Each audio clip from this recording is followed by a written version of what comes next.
Temos Hélio Beltrão e Alessandro Soares comentando as principais notícias do dia, assuntos que estão dando o que falar e que, por vezes, dividem opiniões. Hoje vamos falar sobre o programa Desenrola, o PL da dosimetria e a reunião entre Lula e Trump. Hoje a gente começa o nosso quadro com o nosso comentarista Hélio Beltrão, está chegando aqui com a gente. Tudo bom, Hélio? Bom dia. Bom dia, Carol. Bom dia, turma. Vamos lá, Hélio. Nosso primeiro tema é o programa anunciado pelo governo para a renegociação de dívidas. É uma nova versão do Desenrola que foi adotado pelo governo 3 anos atrás. O novo programa está focado principalmente na redução da inadimplência no cartão de crédito, cheque especial e crédito pessoal. Há uma série de regras, limites, mas quem renegociar terá um nome limpo automaticamente. Medida que vem no momento em que o endividamento bate recorde no Brasil. As famílias gastam quase 30% da renda mensal para pagar dívidas. E esse sufoco acontece em pleno ano eleitoral, Hélio. Daí a nossa pergunta: Desenrola é solução para dívidas ou uma jogada eleitoral? Pois é, Carol, ano eleitoral. Esse Desenrola do Lula é mais uma manobra eleitoreira. Além de ser populismo para beneficiar o governo, o Desenrola, ele dá dinheiro para banco, ele premia o mal pagador e ele pune o bom pagador. Vamos por partes aqui. O Lula fica falando em bets, mas o brasileiro não está inadimplente, não está endividado por causa das bets. O brasileiro está endividado porque as políticas do governo são péssimas. E isso diminui a renda e aumenta os juros. Só que não adianta crucificar o BC não, porque todo país tem os juros que merece. O brasileiro ele paga juros altos, Carol, porque o governo gasta mais do que pode. O William Vac estava falando sobre isso. E aí precisa tomar dinheiro prestado a rodo, o governo, eu digo. E como as contas do governo não fecham, o governo tem que pagar os juros reais mais altos do mundo, 7% acima da inflação. Só que a pessoa, a empresa que busca empréstimo no mercado, tem que pagar mais juros do que o governo para ter o crédito. E as dívidas acabam virando aquela bola de neve, né, que a gente conhece, tanto a dívida pública, né, do governo, quanto a dívida das famílias. E por que eu digo que o Desenrola dá dinheiro para os bancos? Porque os bancos hoje não estão recebendo nem juros, nem principal, nem tem cara de que vão receber nada dessa turma inadimplente. E aí o governo transfere até 20% do FGTS do sujeito para pagar o banco com desconto. E o banco também ganha de lambuja uma garantia do FGO do governo. Então, na prática, o governo está ajudando os bancos a receberem uma receita que eles nem contavam mais. E por que eu digo que pune o bom pagador? Porque a maioria ralou para pagar o que devia dentro do prazo certo. Aí o governo vem e subsidia quem não pagou nada. Certamente a gente vai ver gente que pagou direitinho entrando na justiça para ter a mesma negociação. Imagina o tamanho disso, Carol. E quem tem dívida fica cada vez mais incentivado a não pagar nada, porque aí fica esperando o próximo Desenrola. O Lula incluiu até as dívidas do FIES nesse programa, desconto de até 99%, claramente ilegal, uma manobra eleitoreira descarada para os jovens, que é esse público no qual o Lula tem perdido cada vez mais espaço. Mas o primeiro Desenrola não teve efeito na popularidade do Lula e esse também não deve ter, nem o Desenrola 3, nem o Desenrola 4, 5 e assim por diante.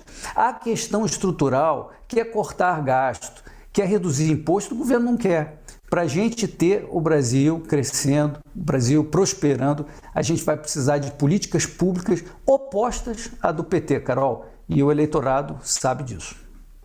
E vamos para o nosso segundo tema, Hélio, PL da dosimetria. Depois do Congresso derrubar o veto do presidente Lula ao projeto, o assunto não está encerrado.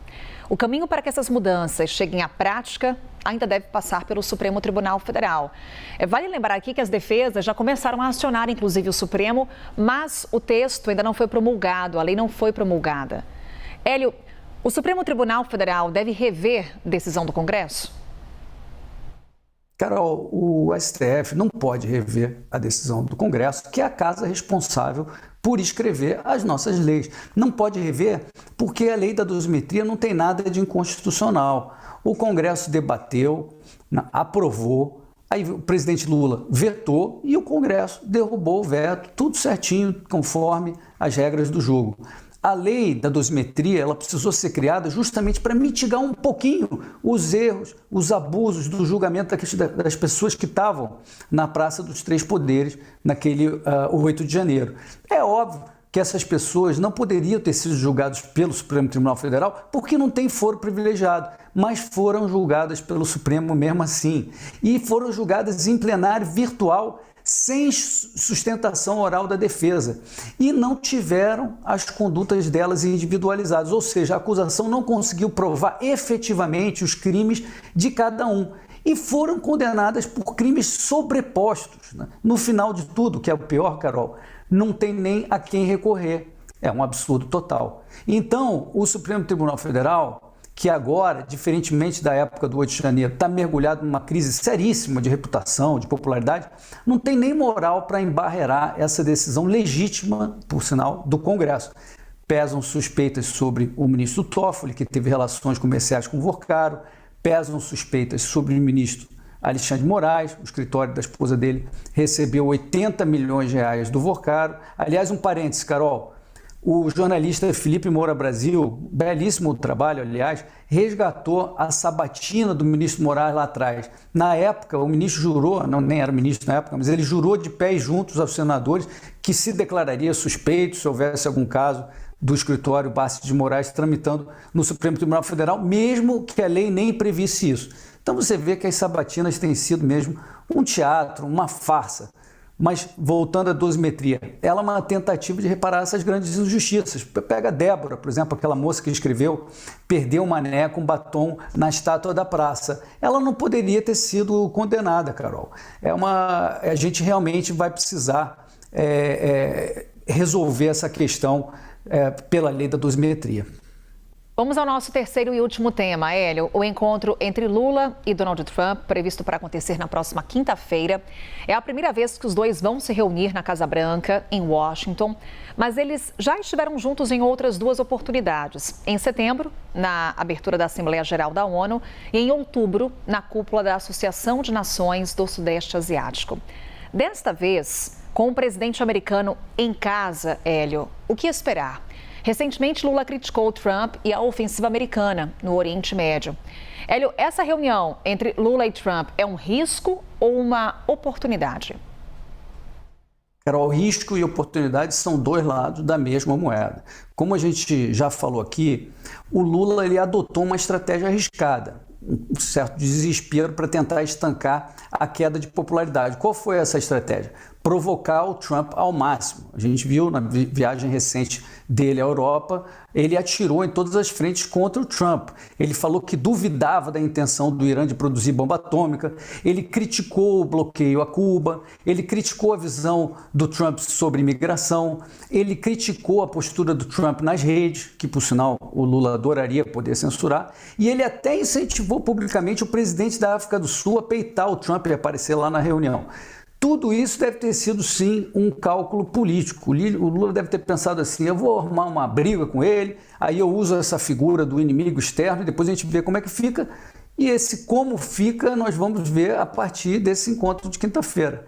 É claro que a pauta do encontro não vai ser propriamente simples, porque o Estado brasileiro tem muitas arestas com os Estados Unidos.